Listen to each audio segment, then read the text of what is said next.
tilling.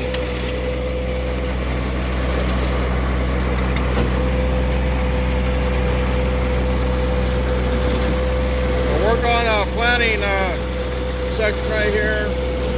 Watermelons. Sunflower seeds too are going in there. I believe. Not sure exactly what the wife's got planned.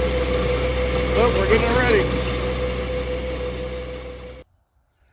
Well, the garden's been tilled, but the dogs think they want to play in it because it's a nice and soft dirt. So I still have to level it out a little bit before we plant, and then we'll water it, and hopefully we can keep them out of it.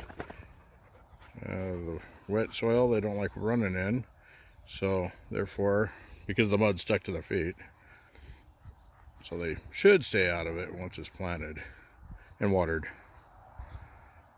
So anyway, got a lot done today. Moved the chicks with the big chickens. Kind of watching them because they're not getting along so much. Actually, the ducks seem to be the problem more than the bigger chickens. So keep an eye on those. Hope they get along. So thank you for watching. Have a nice evening.